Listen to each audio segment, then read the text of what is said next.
want to make money.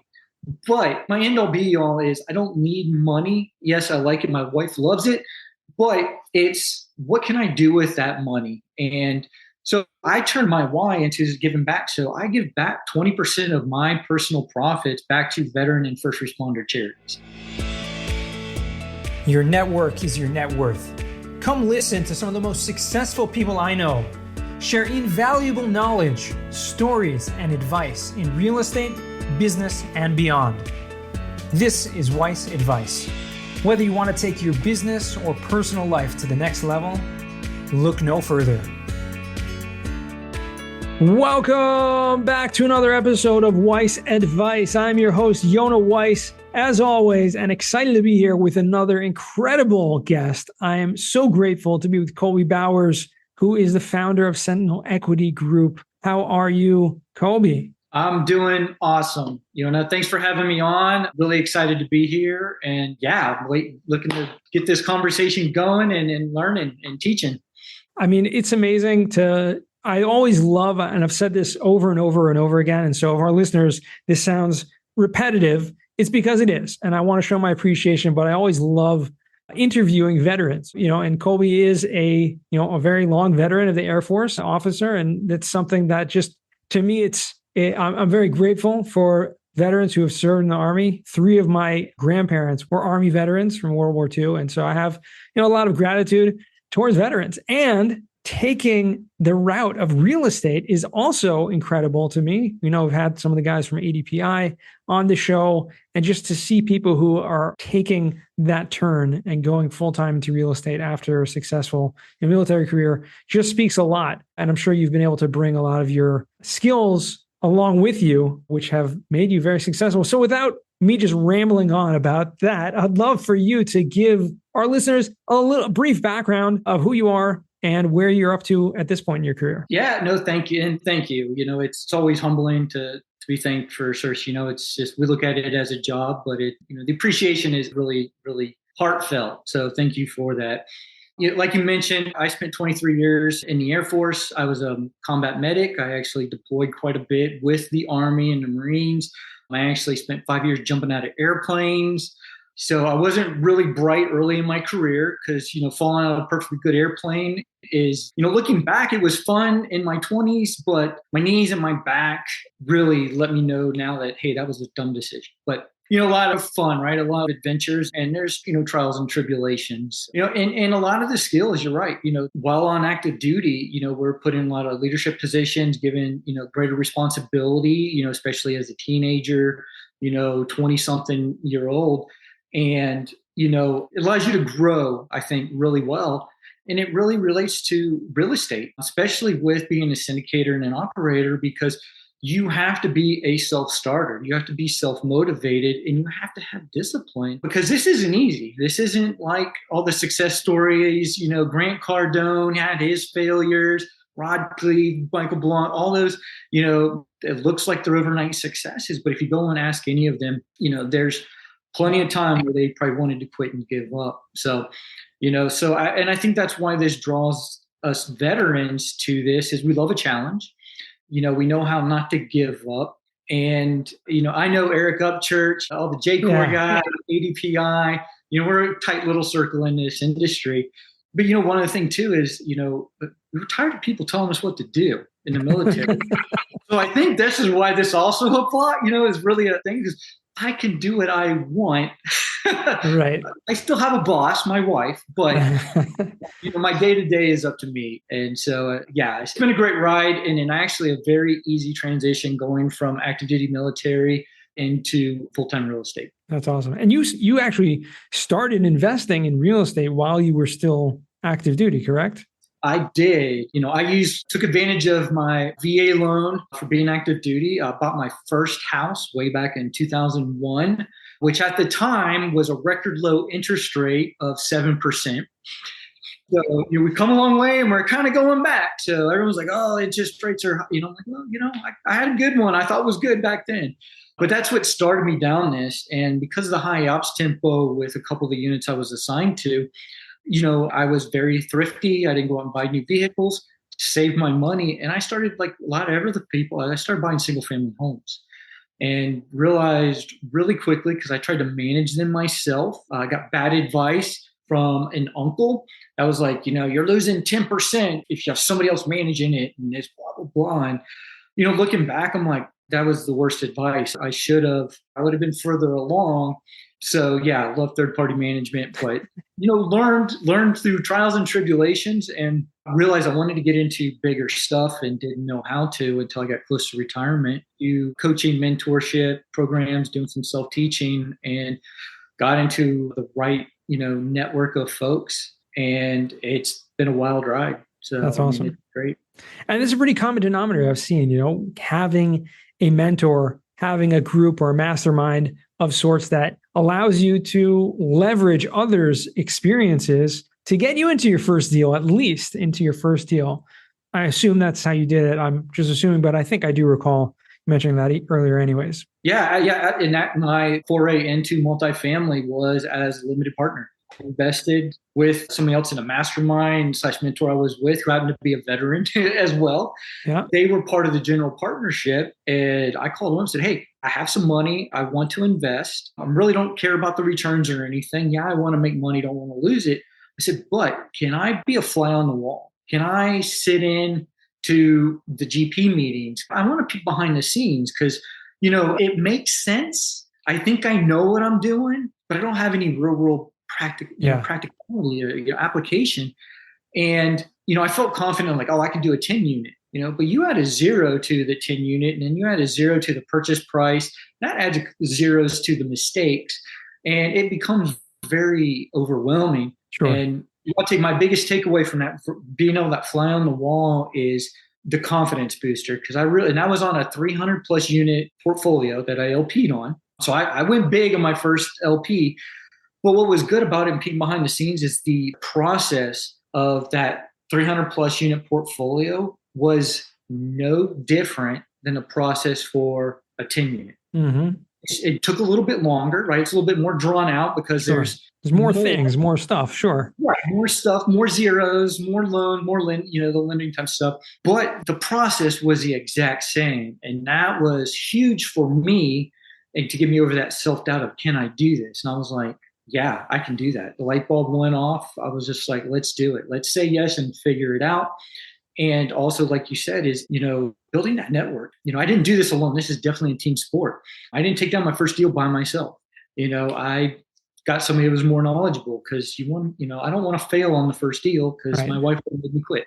And I think it's such an important point you bring out about just being a fly on the wall. I think there are plenty of GPs, right? General partners, sponsors, operators, different synonyms there for the same thing, of people who are running commercial real estate deals as a syndication, who were in your shoes not too long ago, and would be willing to allow you to, like I said, if you're investing, you're adding value to them, right? They need investors, they need some equity, some capital, and, at least suggest that, to be a fly on the wall. I think that's an opportunity that all of us should really take up if we can. Not everyone's going to be open to that, but I think if you find the right people, and again, you had that rapport with someone who also was a veteran and someone who you had that relationship with, that's something that I think is a great stepping stone to getting into your first deal. And I love how you also broke it down. We have these limiting beliefs and thinking, well, okay, a 10 deal I can really take down, but a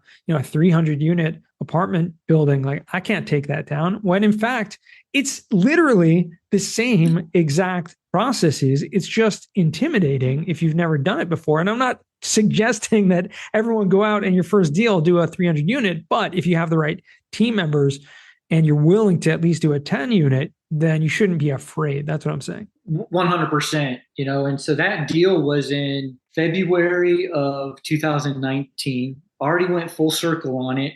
So got all my investment back and then some, sold. It was really great, exceeded expectations. But what's kind of cool is, that was my largest investment ever, even though it was an LP or GP or anything. And what's kind of cool is coming full circle was on the general partnership side of a 419 unit that we just closed on last month. Wow. So, it was really cool to kind of, come full circle, basically, of being fully intimidated of these large deals to being a part of closing on one. Mm-hmm. So it was really great to reflect back after the closing of going, wow, all right, 3 years ago, I was intimidated, never, how am I going to do this? Didn't know, what I would literally what I was doing, to having the confidence to close on a Yeah, large deal, with some great partners. So yeah, it's been a ride. that's awesome. That's amazing. Now, I imagine this is not something that you need to be doing, right? I mean, you were retired from the military, you have some investments, you had real estate going on. And this is a question I ask all my guests really is what's pushing you? What's really the why? What's kind of leading you to do this, right? You could be just sitting back, enjoying retirement or enjoying life, have some hobbies, maybe invest on the side and kind of live off that. But is there something that's really pushing you and driving you and your why, so to speak? There is, yes. Like you said, I could have retired, and I was unique and didn't mention before, but I was a wounded warrior, ended up being injured a couple times, blast injuries and stuff. So the government takes care of me. So I could literally retire. But one is I have to stay active. But, I want to give back. I joined the military and I stayed in the military for as long as I did for something bigger than myself. I didn't join for that. I joined like I need, I don't know what I want to do with my life. I didn't want to waste my parents' money going to college. So let me go do something for 4 years. Government pays for college, blah, blah, blah. Fell in love with it, love the people, love the mission and what, it stands for and being able to represent our country globally.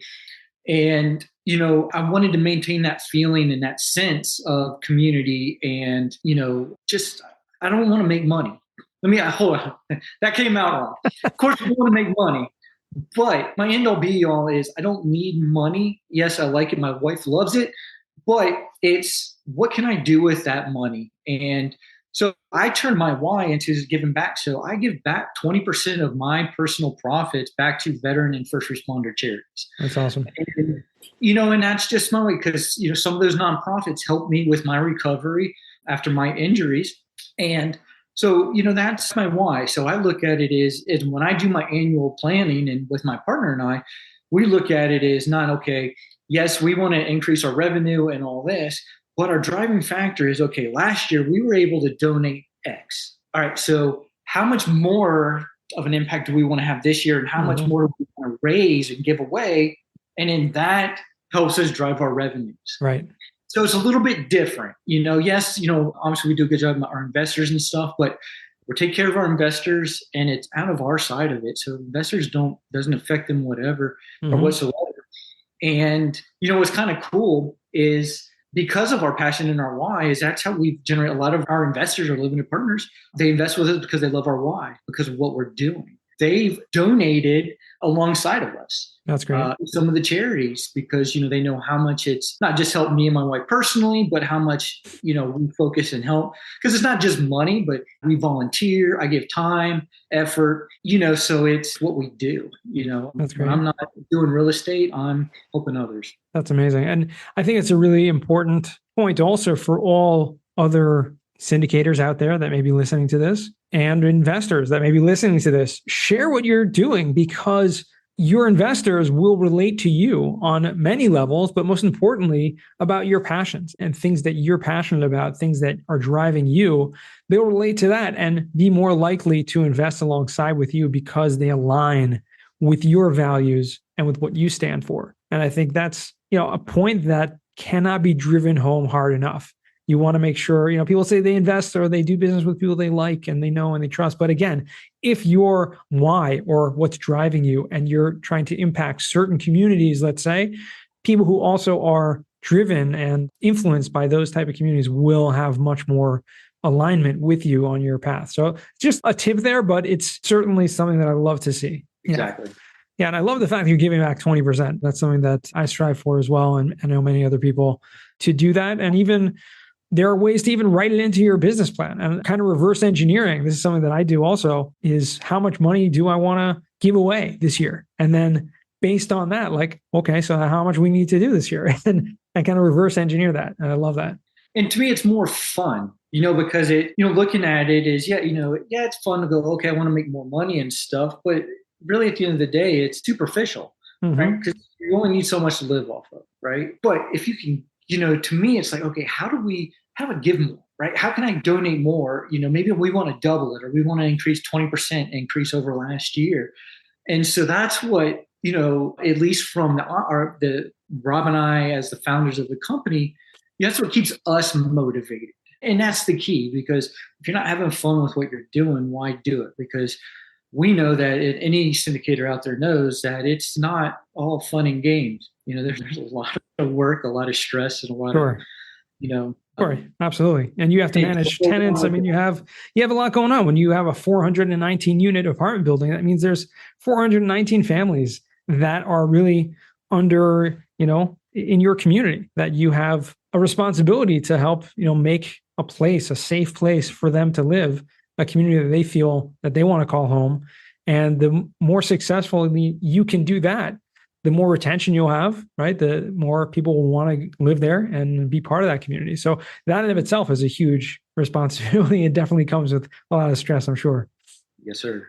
Are there any specific ways, and this is something I like to ask around the holiday times, especially, which is when we're recording this, are there any ways that you particularly like to give back to the actual communities that you own, meaning the apartment complexes, that you do any special food drives or toy drive, anything like that? Because I've heard a lot from other syndicators that they do some fun things like that. We do. We typically make it property dependent. I like to focus more on the C-class properties. That's more of the blue collar workforce housing. They're the ones that actually, because I think that's my roots. That's where I grew up, come from a blue collar family where we like to do more. So we like, especially around the holidays, is, because a lot of them, they live paycheck to paycheck. They don't own a home, so they're renting because they can't, buy a residential or whatever. They may be working 2 jobs. That's where we like to focus our effort. And we'll work with our property management. We'll have, we've had, like Thanksgiving meals. We'll have like last year at one of them, at a couple of our properties, actually, we hired a Santa, and they came in around, there and sat with the kids. And we had like eggnog and, a little just community get together. So, and what's cool is we work with our property management of a budget, and they just execute it, and then if we can, now this year, my goal is to actually go out and try to visit some of the communities, trying to finally get in there to where it's like, okay, this is great, but I want to go and interact with those communities, and listen that, the owners aren't, we're like them. We're not there to take advantage of them, if you will, like some operators, have in the past. Sure. Yeah. It's unfortunate that things like that do exist, but it's important to get to know, essentially, they're your clients. They're people that you are servicing, and making it feel like a place where they want to live in a community. I think there's a lot of ways you can go about doing that. So good for you. It's always good to hear. Always good to hear that. Multifamily. Obviously, this is a space investment class that a lot of people focus on. And it seems like it's where everyone is focused on, depending where you're looking from, but the vantage point. Are there any other asset classes that you personally are invested in or are looking to invest in as well? I like mobile home parks. Okay. So very similar in terms of the affordable housing. It is. Yeah. So it's on the way, and it's, it's the quintessential, workforce housing. I currently live in Montana. We just moved to our dream property. Oh, wow. I lived in Colorado up to literally about 7 months ago. And, one of the things and I lived in Steamboat Springs, Colorado. So it's a little resorty town. Obviously there's money and stuff there. But one of the things, my wife and we like to be involved with the community, and there's no affordable housing in some of these communities. Mm-hmm. And there was literally the restaurants and stuff that the employees are driving 40 miles. Wow. So that's where they can afford to live. They have to drive 40 miles one way, which is horrible in the wintertime, on a 2-lane road.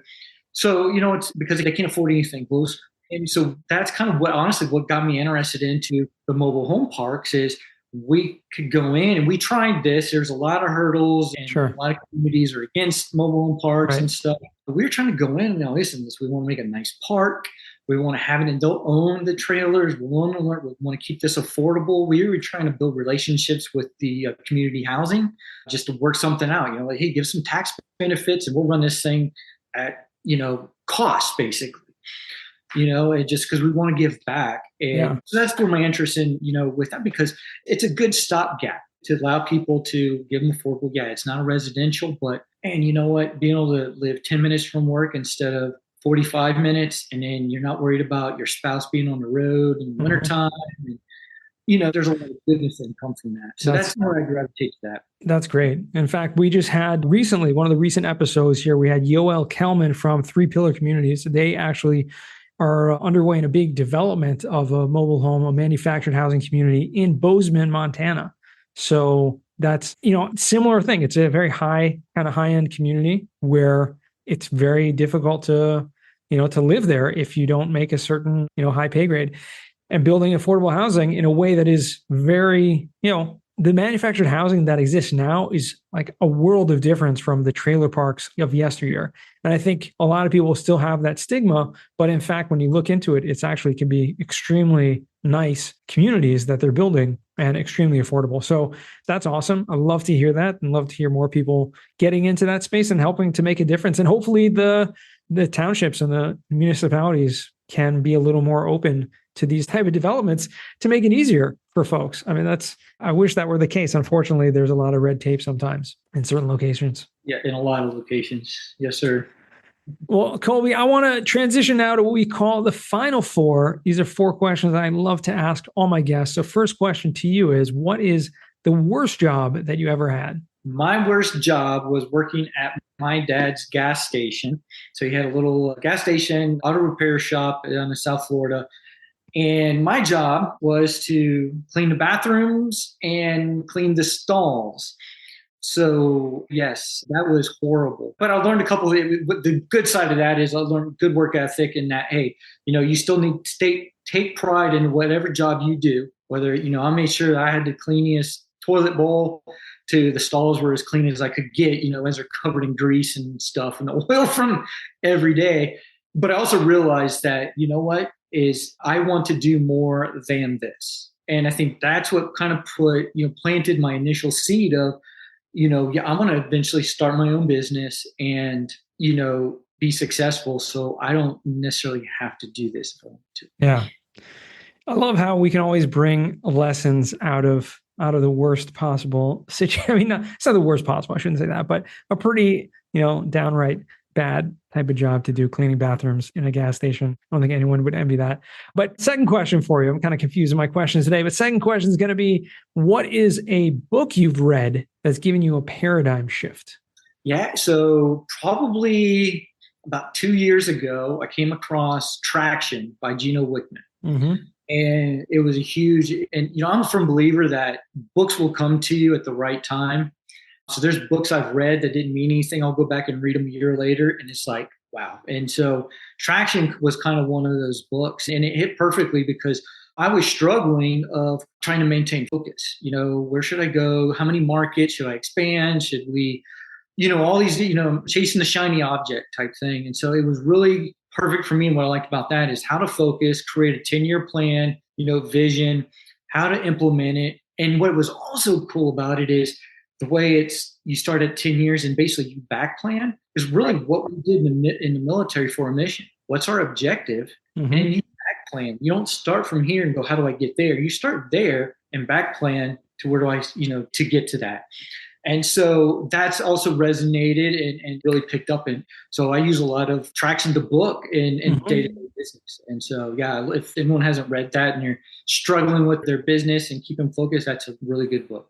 Awesome. Yeah, love that. It's been brought up a couple of times previously on the podcast, but definitely a great one. Make sure to put that on your book list, and we'll make sure to put that in the show notes for anyone to check out Traction by Gino Wickman. And third question for you, which is, what is a skill or talent that you would like to learn? Yeah, that's a good question. So I want to learn Korean. Korean, the language. Awesome. So kind of two reasons for that is one is, so my wife is half Korean.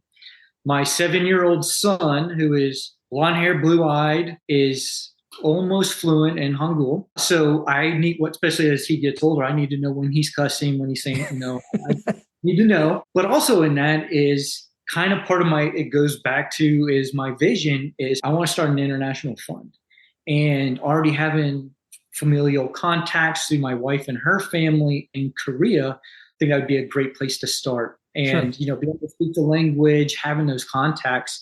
So that's kind of a talent. Plus, it's pretty cool because most people, they're like, oh, everyone knows Spanish or knows a little bit of Spanish, German, European, whatever. But they're like, you start throwing out Korean and you're like, where'd that come from? So just that's great. No, that is definitely good. And obviously having that familiar connection is a great, outlet to make sure to utilize that. So good for you. Love to hear your progress on that.